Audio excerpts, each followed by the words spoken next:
6 மாசத்துல 1,00,000 ரூபாய் சேமிக்க முடியுமா? அதுவும் ராக்கெட் வேகத்துல விலைவாசி ஏறுற இந்த காலத்துல ஒரு மிடில் கிளாஸ் குடும்பத்துல இது சாத்தியமா? வாய்ப்பே இல்லைன்னு நீங்க நினைச்சா இந்த கதை உங்களுக்கானது. நம்ம சேனல்ல நிறைய பேர் என்கிட்ட கேக்குற ஒரே கேள்வி, அக்கா விலைவாசி ஏறுற இந்த காலத்துல எப்படிங்க பணத்தை மிச்சப்படுத்துறது அப்படிங்கிறது தான். உங்களுக்கான பதில் தான் இந்த வீடியோ. இது வெறும் பணத்தை பத்தின கதை இல்ல, ஒரு இல்லத்தரசியோட சாமர்த்தியத்தை பத்தின கதை. ஆசைப்பட்ட பொருளை வாங்க காசில்லாம தவிச்ச மீனா வெறும் 6 மாசத்துல அந்த 1,00,000 எப்படி சேமிச்சாங்க? அந்த பிராக்டிக்கல் ரகசிய மேஜிக்க நீங்களும் தெரிஞ்சுக்கணுமா? வாங்க பாப்போம். நம்ம கதையோட நாயகி மீனா. அவங்க கணவர் ரமேஷ் ஒரு தனியார் நிறுவன ஊழியர். மாசானா வர்ற சம்பளம் மளிகைக்கும் வாடகைக்கும் ஸ்கூல் ஃபீஸுக்கும் சரியா இருக்கும். ஆனா மீனாவுக்கு மனசுக்குள்ள ஒரு சின்ன ஆசை. இல்ல, அது ஒரு பெரிய லட்சியம்னே சொல்லலாம். அந்த பழைய ஓட்ட பைக்கை வித்துட்டு கௌரவமா ஒரு புது ஸ்கூட்டர் வாங்கணும். ஆனா அதுக்கு தேவையானது 1,00,000 ரூபாய். கையில மிச்சம் பிடிக்கவே காசில்ல. இதுல 1,00,000 மனசு ஒரு பக்கம் கேலி பண்ணினாலும் மீனா பின்வாங்கல. வீட்டு பட்ஜெட்டை மாத்தி அமைச்சாவது என் கணவன் நனவாக்குவேன்னு ஒரு வைராகியத்தோட களமிறங்குனாங்க. ஒரு சாதாரண இல்லத்தரசியின் அசாதாரண பயணம் இங்கதான் ஆரம்பிச்சது. பெரிய சேமிப்புங்கிறது பெரிய வருமானத்துல வர்றதில்ல, நம்ம எடுக்கிற சின்ன சின்ன முடிவுகள்ல தான் இருக்கு. மீனாவை போலவே உங்களுக்கும் ரொம்ப நாளா வாங்கணும்னு ஆசைப்படுற ஒரு பொருள் இருக்கா? அது என்னன்னு எங்ககிட்ட ஷேர் பண்ணுங்க. அத அடைய நீங்க சேமிக்க தயாரா? மீனா அவங்க இலக்க அடைய முதல்ல செஞ்சது தான் எதிரி யாருன்னு தெரிஞ்சுக்கிட்டது தான். அந்த எதிரி வேற யாரும் இல்ல, அவங்களுக்கே தெரியாம அவங்க பையிலிருந்து நழுவுற சில்லற செலவுகள் தான். பில்களை ஒவ்வொன்னா செக் பண்ணும்போது தான் மீனாவுக்கு உரைச்சது. ஐயோ, காசு எங்க போகுதுன்னே தெரியலையே. போன மாசம் மட்டும் தேவையில்லாம எவ்வளவு ஸ்நாக்ஸு, இந்த ஆன்லைன் சேல்ல ஆசைப்பட்டு வாங்கின 3 குர்த்தி, இதெல்லாம் இப்ப அவசியமா? இப்படி ஒவ்வொரு ரூபாய்க்கும் கணக்கு பார்த்தப்போதான் ஒரு பெரிய உண்மை புரிஞ்சுது. நாம 1,00,000 ரூபாய் சம்பாதிக்கணும்னா வருஷ கணக்குல உழைக்கணும். ஆனா தேவையில்லாத செலவுகளை குறைச்சா அந்த பணம் தானாவே நம்ம கையில தங்கும். பணத்தை சேமிக்கிறதுங்கிறது இன்னொரு வருமானம் அப்படிங்கிற ரகசியத்தை மீனா அன்னைக்கு தான் கண்டுபிடிச்சாங்க. சின்ன சின்ன ஓட்டைகள் எப்படி ஒரு பெரிய கப்பலையே மூழ்கடிக்குமோ, அதே போல சின்ன சின்ன தேவையில்லாத செலவுகள் நம்ம பெரிய கனவுகளையே அழிச்சிடும்.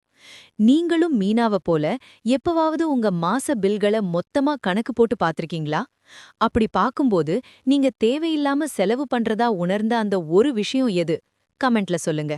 மீனா அவங்களோட முதல் அடியே எடுத்து வச்சாங்க. இதுக்கு பேரு சில்லறை புரட்சி. தினசரி காய்கறி சந்தையில பேரம் பேசி மிச்சப்படுத்துற 20 ரூபாயும் மளிகை கடையில கிடைக்கிற மீதி சில்லறையும் அந்த ஜாடியில போட ஆரம்பிச்சாங்க. என்ன மீனா, இந்த 10 ரூபாயையும் 20 ரூபாயையும் வச்சா 1,00,000 சேமிக்க முடியும்னு நினைக்கிறியா? இதுக்கு எத்தனை வருஷம் ஆகும் தெரியுமா? சின்ன சின்ன துளிகள் தான் பெரிய ஏரிய உருவாக்குதுங்க. கணக்கு போட்டு பார்த்தா நீங்களே அசந்து போயிருவீங்க. பொறுத்திருந்து பாருங்க. மீனா போட்ட கணக்கு ரொம்ப சிம்பிள். ஒரு நாளைக்கு தேவையில்லாத செலவுகளை குறைச்சு 100 ரூபான்னு ஒதுக்குனா கூட மாசத்துக்கு 3,000 ரூபாய். இதோட வீட்டு பட்ஜெட்ல மிச்சம் பிடிக்கிற 7,000 ரூபாயும் சேர்த்தா மாசம் 10,000 ரூபாய்.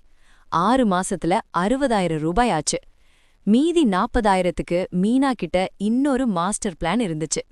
60,000 வந்தாச்சு. ஆனா மீதி 40,000க்கு மீனா என்ன பண்ணாங்க தெரியுமா? அங்கதான் அவங்களோட உழைப்பு இருந்துச்சு. சும்மா இருக்கிற நேரத்துல தனக்கு தெரிஞ்ச தையல் வேலைய செஞ்சு அதுல ஒரு மாசம் 5,000 வீதம் 30,000 சேர்த்தாங்க. திட்டம் போட்டா மட்டும் போதாது, அதுக்காக கொஞ்சம் உழைக்கணும்னு மீனா நிரூபிச்சாங்க. மீதி 10,000 மீனா எப்படி திரட்டினாங்க தெரியுமா? அங்கதான் அவங்களோட ஸ்மார்ட் காஸ்ட் கட்டிங் வேலை செஞ்சது. மாசம் மாசம் தேவையில்லாம கட்டிட்டு இருந்த 3 OTT சப்ஸ்கிரிப்ஷனை கட் பண்ணி அதுல ஒரு தொகையை மிச்சப்படுத்தினாங்க.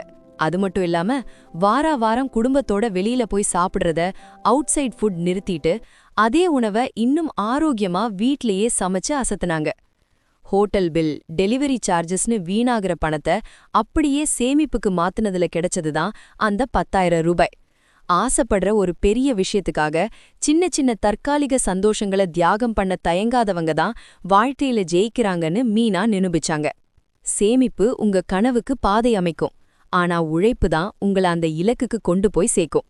மீனாவ போல நீங்களும் இல்லத்தரசியா இருந்துட்டே வீட்ல இருந்து ஏதாவது ஒரு சிறு தொழில் செஞ்சு சம்பாதிக்கிறீங்களா? அப்படி என்ன வேலை செய்றீங்கன்னு கமெண்ட்ல சொல்லுங்க. மத்தவங்களுக்கும் அது ஒரு ஐடியாவா இருக்கும். இங்க தான் மீனா ஒரு மாஸ்டர் பிளான் போட்டாங்க. பல பேர் பண்ற தப்பு மாசம் முழுக்க செலவு பண்ணிட்டு மீதி இருந்தா சேமிக்கலாம்னு நினைக்கிறது. ஆனா மீனா வருமானம் சேமிப்பு ஈக்குவல் டு செலவு அப்படிங்கிற சூத்திரத்தை பயன்படுத்தினாங்க. அதாவது சம்பளம் வந்த உடனே முதல்ல சேமிப்புக்கான தொகையை எடுத்து வச்சிட்டாங்க. மீனா கையாண்ட அந்த 50-30-20 பட்ஜெட் விதி ரொம்பவே எளிமையானது. உதாரணத்துக்கு உங்க வருமானம் 30,000 ரூபாய்னு வச்சுக்கிட்டா முதல்ல 50% பணத்தை, அதாவது 15,000 ரூபாய வாடகை மற்றும் மளிகை போன்ற அத்தியாவசிய தேவைகளுக்கு ஒதுக்குனாங்க. அடுத்ததா 30% பணத்தை, அதாவது 9,000 ரூபாய வெளி உணவுகள் மற்றும் பொழுதுபோக்கு போன்ற விருப்பங்களுக்காக வச்சாங்க. கடைசியா மிக முக்கியமான 20% பணத்தை, அதாவது 6,000 ரூபாய யாராலும் தொட முடியாத கட்டாய சேமிப்புன்னு சொல்லி லட்சியத்துக்காக எடுத்து வச்சாங்க. இந்த முறையான திட்டமிடல் தான் மீனாவோட வெற்றிக்கு முதல் காரணமா அமைஞ்சது. ஆடம்பரத்தை மொத்தமா தியாகம் செய்யல, ஆனா அத்தியாவசியத்துக்கு மட்டும் அதிக முக்கியத்துவம் கொடுத்தாங்க. கையிலிருந்த அந்த சேமிப்பு கவர் தான் மீனாவோட தன்னம்பிக்கைய ஒவ்வொரு மாசமும் அதிகமாக்குச்சு. செலவு பண்ணிட்டு மீதிய சேமிக்காதீங்க, சேமிச்சுட்டு மீதிய செலவு பண்ணுங்க. உங்க வருமானத்துல நீங்க இதுவரைக்கும் இந்த 50-30-20 விதிய பின்பற்றி இருக்கீங்களா? இல்லனா வர மாசத்திலிருந்து இத ட்ரை பண்ணி பார்க்க போறீங்களா?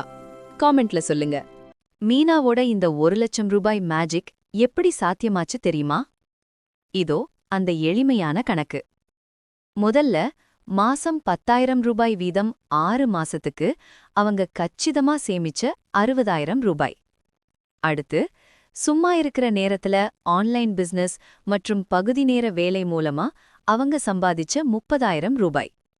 கடைசியா தேவையில்லாத ஓடிடி சப்ஸ்கிரிப்ஷன் மற்றும் ஹோட்டல் சாப்பாட்டை தவிர்த்தது மூலமா மிச்சப்படுத்தின அந்த 10,000 ரூபாய். இந்த மூணும் ஒன்னா சேர்ந்தப்ப மீனா ஆசைப்பட்ட அந்த 1,00,000 ரூபாய் அவங்க கைக்கு வந்துச்சு. பெரிய தொகையை சேமிக்கிறது கஷ்டம் இல்ல, அதுக்கான சின்ன சின்ன மாற்றங்களை நம்ம வாழ்க்கையில கொண்டு வர்றதுதான் உண்மையான சவால். மீனாவை போல நீங்களும் உங்க லட்சியத்துக்காக ஒரு 6 மாசம் ஹோட்டல் சாப்பாட்டையும் ஓடிடி செலவையும் குறைக்க தயாரா? உங்க பதில கமெண்ட்ல எஸ்ன்னு சொல்லுங்க. 6 மாசம் ஓடிடுச்சு. ஒரு நாள் சாயங்காலம் அந்த உண்டியலையும் சேமிப்பையும் கணக்கு போட்டு பார்த்தப்போ மீனாவாலேயே நம்ப முடியல. 1,00,000 ரூபாய் அவங்க கைக்கு வந்துருச்சு. ரமேஷ் ஆச்சரியத்துல உறைஞ்சு போயிட்டாரு. மீனா, ஒரு ஹோம் மேக்கரால இவ்ளோ பெரிய தொகைய சேமிக்க முடியுமான்னு நான் யோசிச்சேன். ஆனா நீ சாதிச்சிட்டேன்னு ரமேஷ் பாராட்டுனப்போ மீனாவோட 6 மாச உழைப்புக்கு கிடைச்ச மிகப்பெரிய வெற்றியா அது தெரிஞ்சது. பாத்தீங்களா? 6 மாசத்துல 1,00,000 ரூபாய் சேமிக்கிறதுங்கிறது ஏதோ வானத்திலிருந்து குதிச்ச மேஜிக் கிடையாது.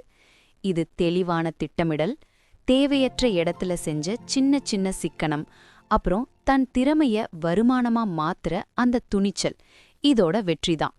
நம்ம வீட்ல இருக்கிற ஒவ்வொரு இல்லத்தரசியும் நினைச்சா ஒரு குடும்பத்தோட தலையெழுத்தையே மாத்த முடியும்.